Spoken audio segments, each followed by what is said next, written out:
سلام سلام، كي دايرين؟ لاباس عليكم؟ اليوم جبت لكم واحد الحرشة اكسبريس، حرشة كتوجد في دقائق معدودة، وصراحة كتجي رائعة. اكيد غادي تعجبكم، ومقادير ديالها بساط صراحة، ماشي شي حاجة ما كثيرة، ودغيا تتوجد. هانتوما كيف تشوفوا كتجي محمرة وهشيشة. مهم ما نطولش عليكم وغادي نخليكم مع المقادير.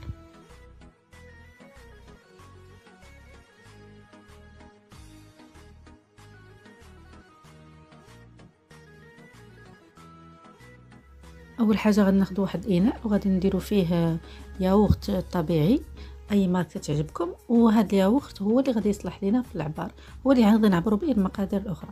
دونك غادي نحتاجو كيف قلت لكم علبه واحده من الياغورت الطبيعي،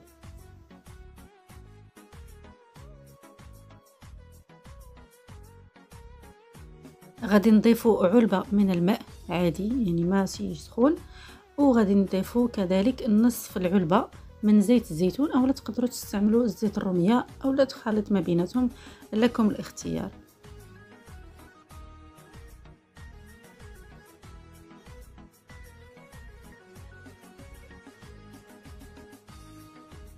من بعد غنضيف الملح وكيبقى اختياري لكم، انا درت هنا غير شويه، ما بغيتش تجيني مالحه بزاف.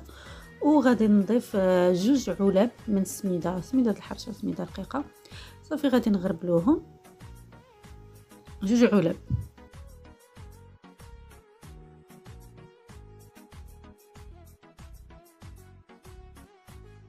وهذه العلبه الثانيه كيف تشوفوا حتى هي غادي نغربلها.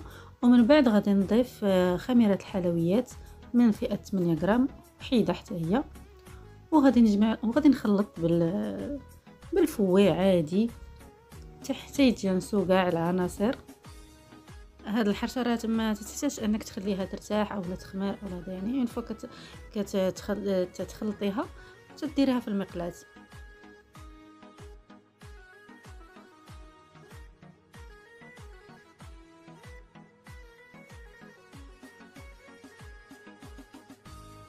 هنا غادي نجيب المقله اللي ما تكونش تلصق، يعني اللي كنطيبوا فيها الكريب اولا البقرير، غادي ندهنها بشويه ديال الزبده مزيان حتى الجوانب ما تنساوش، حيت الحرشه غادي تنفخ لنا واحد الشويه. وغادي نرشها مزيان بالسميده.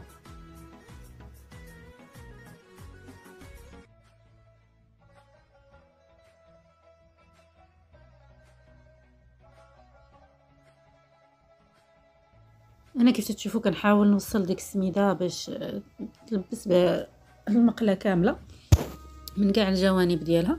وصافي غادي ندير فيها الخليط ديالي اللي درت، ونحاول انني نساوي يعني يجي متساوي، ماشي جهه طالعه. المهم نحاول انني نقادو على هذيك المقله اللي عندي على حسب العبار اللي عندكم. الاحسن انها ما تكونش كبيره بزاف، حيت هذا القياس ديال المقله يمكن واش 24 سنتيمتر، المهم ما عقلت، ولكن المهم ماشي ديك المقله اللي كبيره بزاف.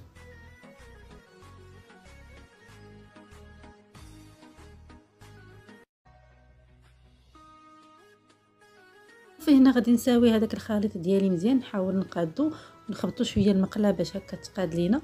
وغادي نديرها فوق عافيه اللي تكون مهيله، يعني ما نهجدوش العافيه بتاتا، نقصوا العافيه ونخليوها طيب. وقبل الحقه غادي نعاودو نرشوا السميده كيف تشوفوا من الفوق مزيان، وغادي نخليوها طيب على عافيه مهيله حتى تبان لنا بانها تحمرات.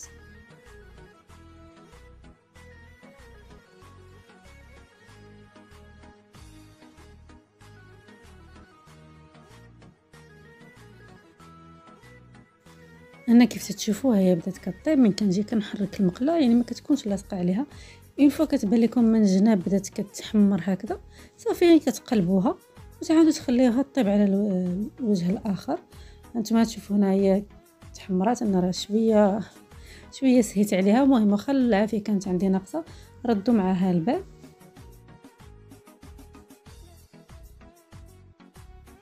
وهذا هو الشكل النهائي ديال الحرشه ديالنا، دغيا كطيب اكسبريس، يعني ما كتاخذش وقت طويل باش توجد. ما كنخليوهاش لا تخمر لا حتى شي حاجه، غير تنخلطوها وتنديروها طيب. وهنا تقدروا ترافقوها باللي بغيتو، بزبده بلديه، بعسل، اي حاجه نتوما عندكم متوفره في البيت وكيتعجبكم وكتعجب وليداتكم. وتقدروا كذلك انك تنسموها قبل، يعني ملي تكونوا كديروا الخليط ديالكم نسموها بالزيتون بالزعتر، زيدوا معاها الفرماج، كيبقى الاختيار ليكم واللي نتوما تتبغيو واللي عندكم في الدار موجود.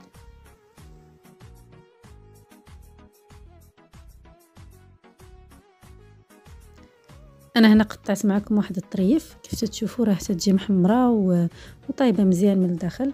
ونتمنى ان الوصفه ديال اليوم تكون نالت الاعجاب ديالكم وانكم تجربوها لوليداتكم، وما تنساوش انكم تخليو ليا لي لايك وتبارطاجيو لا فيديو مع صحابكم وحبابكم باش توصل لاكبر عدد من الناس.